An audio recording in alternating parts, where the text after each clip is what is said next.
ಹೆಣ್ಣು ಮಕ್ಕಳಿಂದಲೇ ತಂದೆಯ ಅಂತ್ಯ ಸಂಸ್ಕಾರವನ್ನು ಮಾಡಲಾಗಿದೆ. ಚಿಕ್ಕಮಗಳೂರಿನ ಕಡೂರು ತಾಲೂಕಿನ ಬೀರೂರಿನಲ್ಲಿ ನಡೆದಿರುವಂತಹ ಘಟನೆ ಇದು. ತಂದೆಯ ಅಂತ್ಯ ಸಂಸ್ಕಾರವನ್ನು ನೆರವೇರಿಸಿದ್ದಾರೆ ಇಬ್ಬರು ಪುತ್ರಿಯರು. ಕ್ಷತ್ರಿಯ ಸಮಾಜದ BS ವಿಶ್ವನಾಥ ಎಂಬುವವರು ಮೃತಪಟ್ಟಿದ್ದರು. ಗಂಡು ಮಕ್ಕಳಿಲ್ಲದ ಕಾರಣ ಪುತ್ರಿ ಐಶ್ವರ್ಯಾಳಿಂದ ಅಂತ್ಯ ಸಂಸ್ಕಾರವನ್ನು ನೆರವೇರಿಸಲಾಗಿದೆ.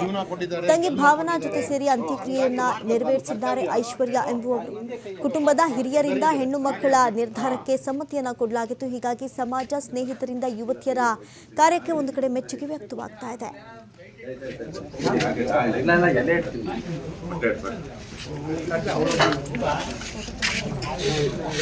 ಭಾವನಾ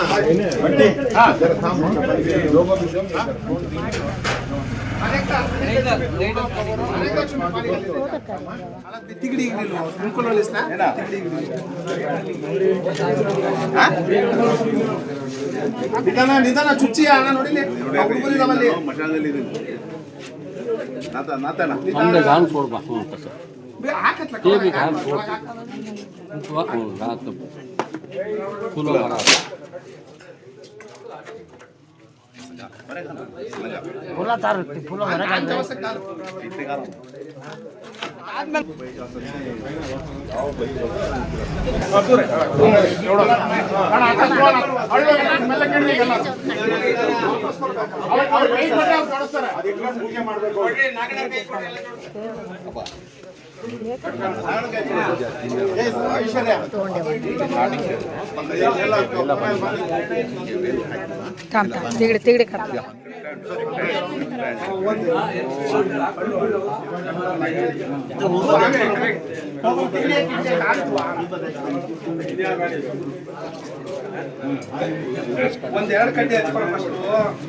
ಮೊದಲು ಅವರು ಅಗ್ನಿ ಸ್ಪರ್ಶ ಮಾಡಕ್ಕನ್ನ ಮೊದಲು ಯಾರು ಊದಿನ ಕಡ್ಡಿ ಹಾಕಬಾರ್ದು.